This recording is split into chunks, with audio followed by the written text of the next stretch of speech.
Greetings gentlemen and ladies, I am the Old School Game Snob, and in today's video we are going to be comparing lightning versus chain lightning. Now you could make the very valid argument that this is a fairly moot point, just because a lightning sorceress worth her salt, worth any sort of build viability will have both of these skills. But the question is, which one are you going to focus on most? And the answer is it's kind of situational. But we're going to take a closer look into these two skills today and just kind of compare how they work and kind of give you maybe some tips for anybody who might be just kind of getting into the lightning sorceress as to which of these two skills to focus on and when to focus on them. When's a good time to use one, when's a good time to use the other, because they both work. They both work well in the right circumstance. All right, let's take a look. First, a very quick look at the build we are running here. We have 20 lightning, 20 chain lightning, 20 lightning mastery, and 20 charged bolt, which is a synergy for both. You could also get 20 into Nova to get that up even more. Instead of that, I've decided just to go with some shiver armor for some defensibility. I didn't want to go, I mean, it's already overboard. We've got a 6 to 20k lightning all maxed out, and we've got a 6 to 8200 chain lightning all maxed out. For gear, we're looking at Griffin's Eye, we've got Serpent Skin, we've got Ashuta's Temper, we've got Spirit, we've got Mara's, we've got a couple of Stones of Jordan, Arachnid Mesh, Mage Fist, and Alders. A lot of this is not really necessary, but hey, I just kind of threw some stuff together because we're comparing two spells today. We're not doing a build here. We're just kind of maxing out or getting pretty close to a max lightning sorceress build, and yeah, that's what we're going to do, is to compare. So lightning, straight up, passes through all targets in its path, doing 1 to, 19,000 damage. That is really good for anything in a straight line. Anything a little bit out of the line, left or right of the line, will get missed, of course.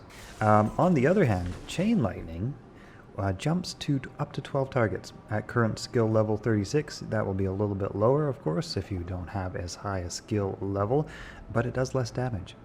Now, chain lightning is interesting because it'll basically hit most of the targets that you see on the screen.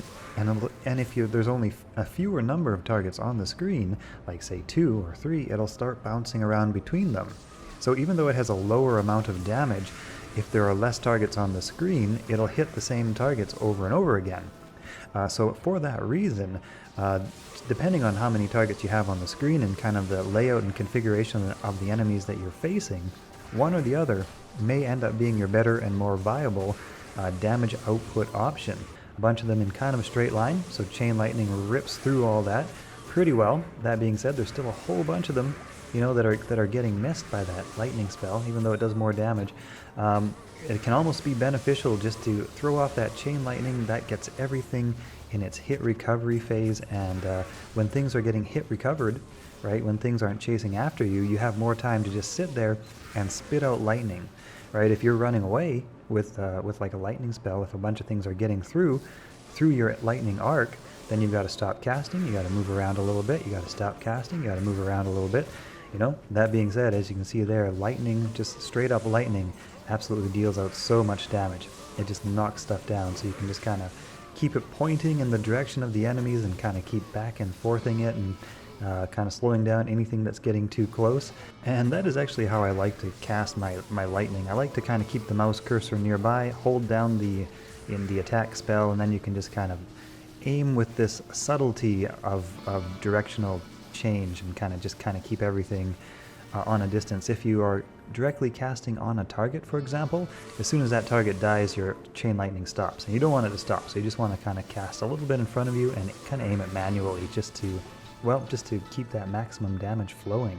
Here we can see chain lightning being cast up against a mixed group of cows coming from different directions, and because that chain lightning jumps around so nicely, I'm able to just stand there, and because the cows are locked in hit recovery, I'm actually able to keep that damage output just flowing. Here we have regular lightning, and I've kind of found a good position, and that's the main thing with lightning versus chain lightning. With lightning, you can do more damage, but you gotta find a good position, and you can't always find one. With chain lightning, your position is pretty much always solid, no matter kind of where you go. And actually there's some great advantages with chain lightning in terms of strategically staying out of the way. Stone Keep is a good example of this, somewhere a little bit dangerous. You know, here's a bunch of snakes down there, but you can just kind of stay out of the way, throw your lightning. It goes on for ages. By the time you go and see what's dead, well, basically everything's dead. So you can actually more strategically keep yourself safe. As compared to something like chain lightning, you kind of got to get a line of sight. You kind of got to get in the face of danger, as it were. You got to get your arc figured out. And then, you know, you're susceptible to all of the attacks that come back at you.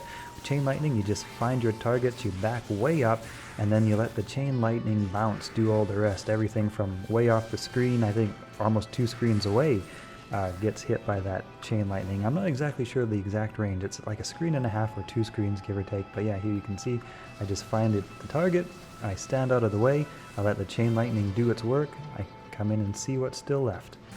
As a lightning sorceress, realistically you're going to be balancing back and forth between lightning and chain lightning depending on the layout of monsters and the configuration of, basically the configuration of the attack group that you're facing up against.